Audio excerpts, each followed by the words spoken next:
Anyway, terus makan di rumah Seba. Nah, coba gue tanya, kalau emang lu ngaku udah pernah masuk ke rumahnya Seba, apa yang lu lihat dari rumahnya Seba yang layak diceritakan? Lukisan satu. Hmm. Rumahnya bertingkat-tingkat. Hmm. Masuk, ada turun tangga, ada naik tangga. Hmm. Abis itu furniture-nya, Hmm. ya, karpetnya, apalagi ya? Kurang norak deskripsi lo. Emang gimana harusnya kalau norak coba? Gue mau belajar. Bukan norak ya, maksudnya kurang puyeng deskripsi lo. Oh, oke. Gimana harusnya tuh coba? Doni tuh menjelaskan gini, Nek, Seba itu rumahnya kayak rumahnya Pak Indra, bukan studio loh. Rumahnya Pak Indra. Gue belum pernah ke rumahnya Pak Indra. Gue juga cuma lihat di majalah, Til. Terus? Terus gini, lo tahu kan ada area kolam berenang, jadi ada masuk gitu. Katanya area ruang tamu itu tidak ditaruh di depan tapi di dalam gitu. Setelah beberapa ruangan gitu ya. Indra Leonardi fotografer. Oh, ini Pak Indra, rumah Pak Indra. Enggak, rumahnya Seba juga begitu. Oke, terus. Indra Leonardi guys, Indra siapa? Oke, terus. Masuk gitu, baru ruang tamu living roomnya tuh di dalam, baru abis itu ada area poolside-nya tuh taman terus area terbuka.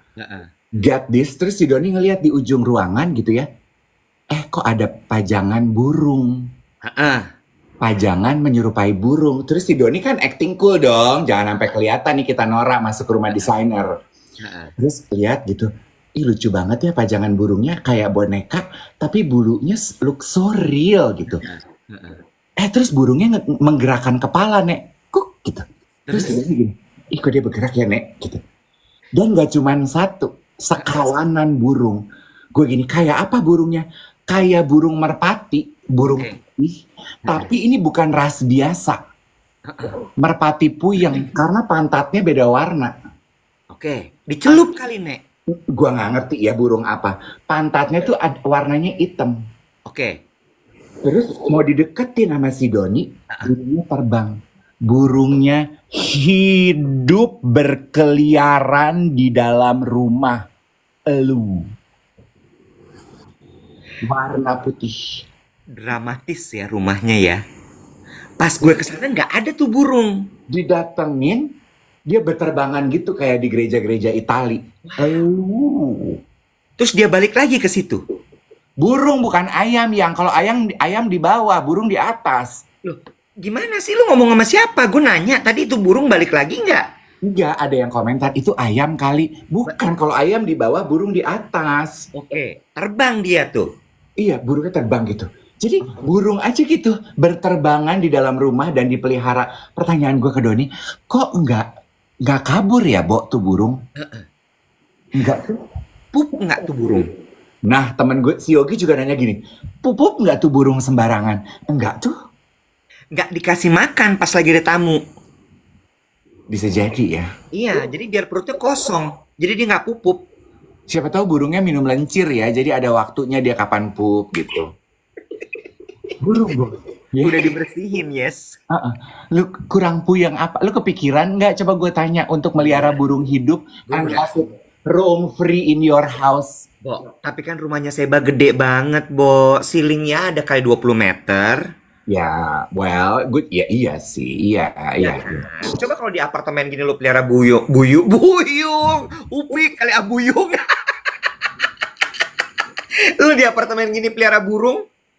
Kalau nggak dar-der-dor, dikedepak, nabrak muka lo. Nah, terus diskusinya adalah, pertanyaan dari Doni adalah, gue punya pertanyaan nih.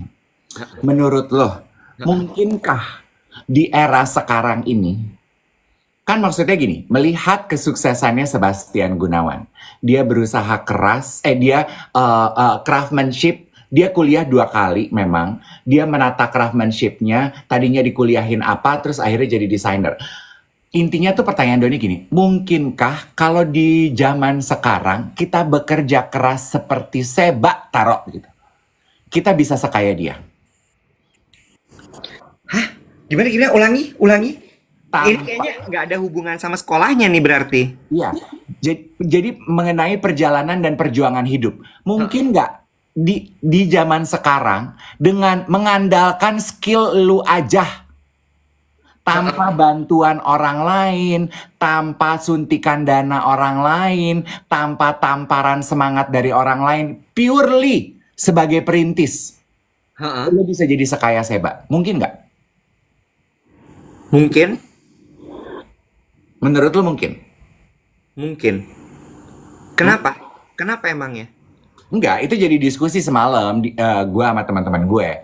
Terus Doni, Viren, dan gue bilang tergantung titik startnya. Maksudnya gimana?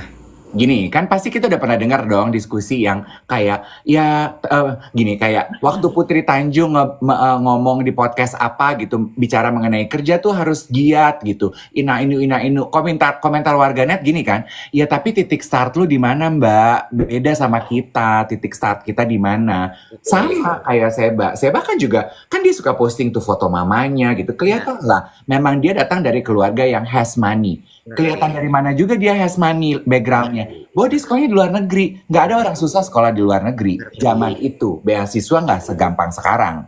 Iya kan? Iya, ngerti kan? Jadi menurut gue, kalau lu mau mengukur kesuksesan orang, kan orang gitu ya, dia sukses, dia pinter, dia hebat. Lu kan kadang-kadang cuma mengukur garis finishnya aja kan? Ya. Menurut gue, jangan lu bandingin sama diri lu sekarang, di garis finish lu sekarang. Tapi lo lihat juga titik startnya. Titik start diri lo sama titik start orang yang lo bandingin, sama nggak? Oke, gue mau cerita. Gue pernah ketemu sama orang yang menurut gue konteksnya titik start lagi ya. Dan kemudian gue melihat bahwa sekarang nih, ya ini belum titik finish sih, tapi at least at this point, gue melihat anak ini berhasil. Namanya Bubah Alfian. Gue inget banget, Bubah itu dulu ada momennya kemana-mana pakai motor, Bo. Dia kan anak Jember ya. Dia tuh JTL. Jember? Tembak langsung. Ya. Dia dari Jember. Lalu kemudian dia punya gini. Gue tahu nama Bubah pertama kali dari Agni. Agni Pratista. The Putri Indonesia. Karateka. Emang iya karateka, Agni? Bukan dong, itu Agni, bintang film. Sorry, beda. Taekwondo juga, bukan karateka, gila. Oke, sayang. Agni waktu itu mau nikah. Terus dia bilang, jadi waktu itu zaman gue masih bikin-bikin baju, inget nggak lo? Dia ke gue bikin baju buat ini Agni, adiknya Sigi. Adiknya Sigi, betul. Abis itu Agni bilang, iya aku mau nikah gini.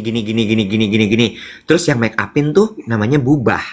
Aku ketemu Bubah zaman waktu Putri Indonesia. Jadi Bubah tuh masih kru, Bo. Belum jadi yang make up, bukan Donny Limnya gitu. Ya. Nah, tapi Bubah itu megang Agni. Dan Agni ngerasa bahwa, bagus nih make upnya, cocok Agni. Gitu ya. Agni itu kan semi puyeng juga ya. Seneng tuh bina-bina gitu yang kayak punya talenta nih, mau gue bina nih dia jadi superstar gitu. Terus akhirnya adalah dia cerita, iya Bubah ini dari Jember. Dia kemana-mana naik motor, anaknya baik dibilang gitu. Jadi aku mau di make upin sama dia. Udahlah. Singkat cerita, gue nggak pernah ketemu sama Bubah ini. Tiba-tiba Bubah ini melambung namanya, pum. Terus gue tanya sama Agni, nih ini si Bubah yang waktu lo ceritain bukan sih? Kata Agni, iya. Tuh kan, sukses dia. Lo harus tahu apa? Abis itu gue pernah ketemu Bubah bilang gini, aku tuh mimpi aku dari Jember dulu cuman satu, Kak. Apa? Aku pingin sekali make upin semua perempuan cantik di dunia. Di dunia. Ya, bukan cuman Indonesia. Jadi, dengan goal itu, dia tahu apa yang dia lakukan. Dia masuk Mustika Ratu, dia make upin Putri. Putri itu kan perempuan paling cantik di Indonesia ya. Ibarat kata gitu dong. Iya kan? Abis itu, dia begitu networknya kebuka, mulailah dia. Kaluna, aku make upin boleh nggak? Terus siapa lagi misalnya? Perempuan-perempuan cantik lah. Semua bintang film. Sampai dia benar-benar make upin Miss Universe. Ya. Di situ gue belajar bahwa, ternyata bisa loh. Selama satu, talenta. Yang kedua, lo fokus sama goal lo dan lo tahu lo mesti nembaknya kemana. Stepping stone lo tuh kayak apa? Yes. Bener nggak? Betul. Ya, dan dia fokus bener. Maksud gue gini, gue jadi kru nggak apa-apa deh. Yang penting gue bener make upin semua perempuan-perempuan cantik. Cinta Laura. Ya, oke. Ya kan? Ya. Nah, gue tuh mengutip, I think Melanie Ricardo first coined this term and I love it. Dan gue mengutipnya ever since. Anak perintis. Ya, bukan ada lanjutannya kan ya, anak perintis bukan apa gitu ya. Iya, jadi bukan privilege gitu. Jadi memang kayak Pertamina mulai dari nol. Benar. Jadi tidak ada bantuan keluarga. Tadi ada yang bilang bukan pewaris. Bukan pewaris, betul. Perintis bukan pewaris, betul. Perintis bukan pewaris. Ada yang tadi bilang itu namanya konsep miles, Kak. Jadi yang diukur itu milesnya, bukan garis finish atau end goalnya gitu ya teman-teman ya. Ada yang nanya, ini siaran apa tiap pagi lewat? Ini siarannya Dave sama Iwet. Siaran pertama di TikTok. Kalau suka boleh nonton, kalau nggak suka nggak apa-apa. Perintis. Dan menurut gue orang kayak Buba, terus tadi ada yang bilang Moza Wahyu, itu juga anak perintis. My good friend Donny Lim, kenapa semalam dia pengen kita berdiskusi ini? Karena dia juga perintis, asli mulai dari nol. Donny itu semalam ketika makan di rumah Seba, dia tuh cerita ke Seba, Mas Seba, aku tuh pertama kali mulai merintis menjadi makeup artist, dia dapat undangan freebies dari Rinaldi, nonton fashion show-nya Seba di Hotel Mulia, judulnya Rendezvous. Oke. Kalau anak 90-an pasti tahu. Itu yang Mulia pakai kabuki, terus lagunya mulai, show-nya mulai, kabukinya turun. Itu perempuan-perempuan siluet lagi di ruang tamu tuh lagi pose gitu. Terus ada lagu L'amour, l'amour, l'amour gitu. Kayak mata lu Lamur. Sekarang. Terus gue juga udah pernah wawancara Buba, gue udah pernah wawancara Moza Wahyu untuk Diary Dave, untuk my podcast. So I know gitu. Jadi intinya adalah gue tuh seneng loh gitu dengan orang-orang yang seperti ini, dan Jakarta itu packed with people, anak-anak perintis ini. Intinya adalah bukan intinya. Jadi menurut lo untuk bisa meraih kekayaan, kemarin kan gitu nanyanya, untuk bisa sekaya Seba, anak perintis masih bisa apa enggak? Karena kan kalau pewaris ada bantuan. Ya. Menurut perintis bisa. Perintis punya hak yang sama dengan pewaris untuk bisa mendapatkan kesuksesannya. Terus satu lagi adalah, cuman itu tadi, lu lihat aja lah stepnya Bubah. Bener-bener dia tuh fokus aja gitu. Gue mau make upin perempuan paling cantik di dunia. Udah, dia di situ aja. Berarti spesialis. Ingat kita pernah bahas di siaran kita, generalis versus spesialis. I have to admit bahwa spesialis itu ketika dia, kan karena spesialis itu fokus, dia bisa lebih cepat mencapai kesuksesannya.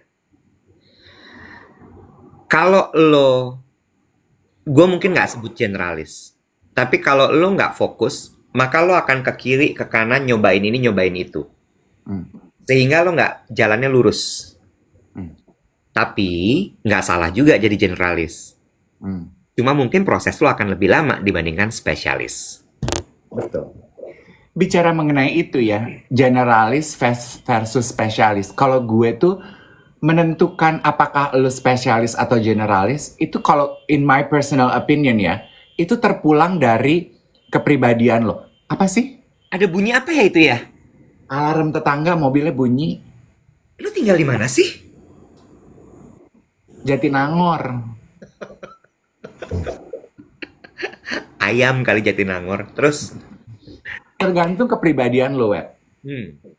Ada orang yang memang nggak suka, nggak bisa tinggal diam, dan time span fokusnya itu dia gerah aja gitu kalau cuman specialty di satu bidang. Karena dia butuh mainan lain gitu untuk to indulge his passion or his main focus. You know what I mean? Kebayang nggak? Ulangi.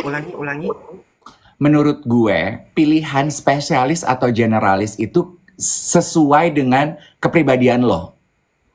Oke, setuju. Iya kan? Ya. Ada orang yang nggak bisa tinggal diam dan gampang mudah bosan hanya fokus di spesialis, fokus di satu bidang aja. Dia tuh butuh bidang kedua yang mungkin agak 50%, 60% irisannya sama kayak bidang pertama, to play around, untuk bisa mengalihkan pikirannya dia dan untuk menstimulasi pikirannya dia sehingga bidang pertamanya dia tetap maju jalan satu. Ngerti nggak lo? Ngerti. Ada orang yang nggak bisa bercabang pikirannya, Web. Ya. Memang cuman sukanya cara belajarnya satu aja. Setuju. Gitu. Setuju. Bener nggak? Setuju. Bener. Tapi gue juga mau nambahin bahwa generalis sama spesialis ini juga tergantung bidangnya. Yes.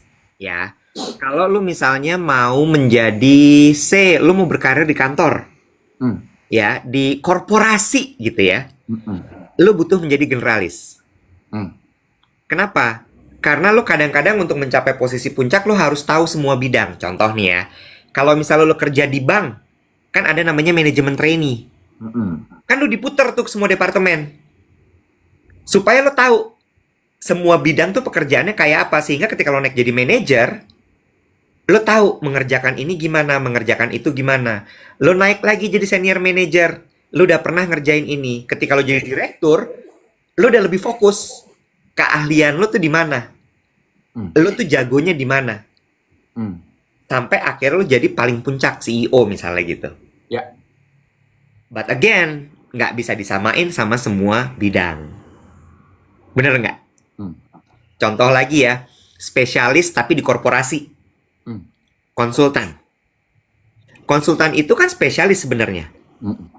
Tapi kemudian untuk lo bisa naik cepat gitu ya, misalnya dari lawyer. Lawyer itu kan ada associate, junior associate, senior, terus udah gitu junior partner sampai dia jadi partner. Partner tuh udah kayak GM lah gitu. Itu yang dilihat bukan cuma kemampuan skillnya dia terhadap dokumen. Ya. Tapi juga kemampuan dia dengan manusia lain. Bisa nggak dia berinteraksi dengan klien dengan baik? Bisa nggak dia kemudian mendapatkan billing dari klien? Iya kan? Generalis di situ keluar lagi tuh. Betul. Lu juga harus menentukan dengan bidang pekerjaan lo. Betul. Tapi kembali ke pertanyaan pertama, jadi di era sekarang, kan maksudnya zaman sekarang sama zaman dulu tuh beda ya, Web? Ya. Kayak teman sahabat gue Bobo itu kan baru saja menguburkan mamanya. Dia bilang, mak gue tuh dulu punya uang karena usaha. Kayaknya kalau gue melakukan usaha yang dia lakukan dulu di dunia sekarang, gue nggak akan bisa mengumpulkan uang sebanyak itu. Hence the question, bisa nggak tim perintis bisa sekaya Seba di era sekarang? Gitu. Itu akhirnya jadi diskusi. Kebagi dua tuh. Ada yang bilang bisa, ada yang enggak. Purely hanya mengandalkan perintis. Terus Yogi menelurkan sebuah ide. Ayam kali. Gini, menurut Yogi adalah harus ada luck. Oke. Nice. Terus gue bilang, lu mendeskripsikan luck itu sebagai gimana sih? How would you describe luck? Gue tanya Iwet. Luck itu menurut gue blessing Tuhan. Luck itu campur tangan Tuhan menurut gue.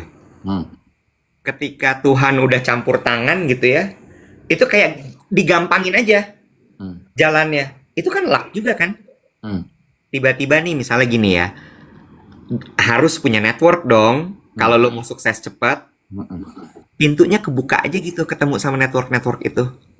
Entah gimana caranya. Itu luck. Dan itu menurut gue jalan Tuhan. Ya. Benar ya?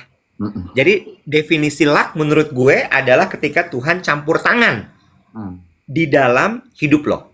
Oke. Gue kapan nih ceritanya kira-kira? Kenapa? Gue kapan nih ceritanya kira-kira? Si babi, dari tadi bukannya lu lagi sibuk cerita. Lu tuh bertanya sama gue. Gak ada gue kemudian berbalas bertanya kepada lo. Oh oke. Oh gitu maksudnya. Lu tuh framing seolah-olah gue egois banget ya di siaran ini ya.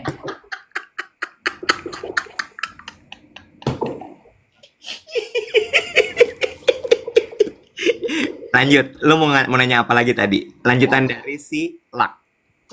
Gue setuju apa komentar, ada yang tadi tulis komentar di bawah. Karena Yogi gini, Yogi describe luck as kesempatan bertemu dengan kesiapan. Tahan. Tadi kan lo menggambarkan luck sebagai campur tangan Tuhan. Ya. Ketika Tuhan menghadirkan kesempatan-kesempatan di dalam hidup lo, yes? Ya. Itu kan seolah-olah dari kalimat itu ketika Tuhan gitu. Jadi seolah-olah kayaknya Tuhan tuh nggak selalu menghadirkan kesempatan. Bener apa? Oke. Kalau gue bagian situnya nggak setuju. Lanjut dulu. Menurut gue, Tuhan itu selalu memberikan kesempatan. Tapi kitanya aja kadang yang kagak siap. Sehingga ketika kesempatan itu hadir, kita tidak mengetahui dan menangkap kesempatan itu alias kita tidak siap menangkap dan menggunakannya. Kita duduk di pojokan terus bilang, ih kok gue gak beruntung ya? Kok Tuhan gak kasih gue kesempatannya? Itu. Jadi, luck gue tuh suka dengan kesiapan ketemu dengan kesempatan. Jadi menurut gue, kesempatan itu bagiannya Tuhan, Nek. Bener kan? Lo bilang gitu. Betul. Kesiapan itu tugasnya kita. It's our part. Ya. Tuhan mengerjakan PR-nya dia, kita mengerjakan PR-nya kita, ketemu di tengah, boom, jadi. Ya. Nah, yang kita males adalah selalu mempersiapkan diri. What I'm trying to say is, kita tuh kadang nggak selalu siap, Beb. Hari ini kesiapan kita 100%, besok turun 50%, kadang 60%, kadang lagi berantem sama laki gue turun ke 30%. You know? Iya. Gitu. Ya. Jadi, dan kalau udah itu tidak terjadi, kesiapan kita naik turun, kita marah-marahnya sama yang di atas. Sementara yang di atas gini, lah, I did my part. Bitch, you need to do your part. Gitu. Terus gue mikir, oke, berarti tugas kita sebagai manusia itu selalu mempersiapkan diri aja. Siap aja terus. Ada satu lagi sebenarnya mau gue tambahin. Dari siap sama kesempatan tadi. Kadang-kadang ya, kita sebagai manusia suka nggak eling. Dalam artian adalah nggak mindful. Nggak sadar bahwa ada yang namanya kesempatan itu. Lo terlalu riweh, lo terlalu fokus sama hingar-bingar, sehingga lo nggak lihat ini kesempatan depan mata lo. Akhirnya dia lewat. Yes. Jadi balik lagi gitu, kesiapan gue setuju tuh bahwa lo harus siap secara skill, secara mental. Jadi ketika kesempatan itu datang, lo siap untuk tegrep. Ya kan? Siap itu juga di belakangnya tuh mengartikan menurut gue adalah kesiapan mental di dalamnya adalah keberanian. Iya kan? Kan gini deh, kalau lo seorang atlet, kalau lu sudah melakukan kesiapan, lu lebih berani nggak di lapangan? Iya. Nah kita kan kadang gitu ya Iwet ya. Dihadirkan kesempatan. Lu ketemu nih sama orang yang nawarin lu kesempatan bisnis. Enggak berani, enggak berani. Kenapa lu nggak berani? Karena lu merasa lu nggak siap. Ya. Iya kan? Ya. Gue suka tuh berarti luck itu adalah kombinasi dari kesempatan yang diberikan oleh Tuhan, which itu sebenarnya selalu diberikan olehnya. Kesiapan lo, mungkin bukan kesiapan dulu ya, kesadaran lo dulu ya. Karena ketika lo sadar, wah ada nih kesempatannya. Lalu kesiapan lo. Baru kemudian keberanian. Gitu ya. Jadi lo berani, lo ambil kesempatan itu karena lo yakin bahwa lo udah siap. Atau paling enggak, ada nih, lo mungkin baru setengah siap. Tapi dengan keberanian lo jalanin kesempatan ini. Bagus. Gitu ya. Sialan tuh burung-burungnya Seba tuh, membuat gue tidur semalam mikirin gitu. Anjir ya gue jadi mikirin. mungkin nggak gue bisa sekaya Seba di era sekarang ini gitu. You know? Tapi lo juga harus lihat gitu ya. Kualitas tuh berbicara loh. Maksud gue gini. Ini balik lagi tadi mungkin hubungannya sama kesiapan kali ya. Seba punya kesempatan. Ya. Kesempatan tuh mulai dari dia bisa sekolah yang bagus. Lalu kemudian dia punya network mungkin yang diturunkan dari orang tuanya. Tapi skillnya nggak main-main loh. Iya, nah. Iya nggak sih? Nah. Jadi maksud gue gini loh. Bisa kaya itu kan karena lo berjualan barang yang bagus. Nah. Iya nggak sih? Dia mengasah skill itu menurut gue adalah bagian dari PR kita mempersiapkan diri, Ben. Iya. Balik kan ke pertanyaan lo, bisa nggak ya di zaman sekarang gue sekaya Seba gitu kan, pertanyaan itu ya. Bisa ketika lo membandrol harga lo dengan tepat. Dimana harga bandrol yang tepat itu adalah kombinasi dari skill tadi yang memang mumpuni. Maksud gue gini loh, lo beli bajunya dia nggak murah, Bo. Nggak murah sama sekali. Iya. Iya kan? Iya. Nggak murah. Tapi ketika lo pegang bajunya, lo tahu bahwa ini barang mahal memang. Iya. Bagian itunya iya. Iya nggak? Sehingga ya satu baju, kalau misalnya dia sebulan bikin 8 baju, ya cepetlah kekumpul duitnya. Iya. Tapi balik lagi, orang tuh rela bayar segitu mahal karena memang sebagus itu. Iya, itu kan bagiannya dia mempersiapkan diri untuk kesuksesannya. Exactly. Jadi balik lagi nih pelajarannya. Kalau lo memang, balik lagi ke pertanyaan, bisa nggak ya gue sekaya Seba? Bisa sayang. Tapi skill lo semumpuni dia nggak? Betul. Kan? Ya? Lo ngelipet kain sampai dari depan nggak kelihatan jahitan, tapi tuh kain nggak lepas, dijahitnya tisik balik, itu skill. Bener nggak? Betul. Ya, baju lo nggak meringkel. Ya.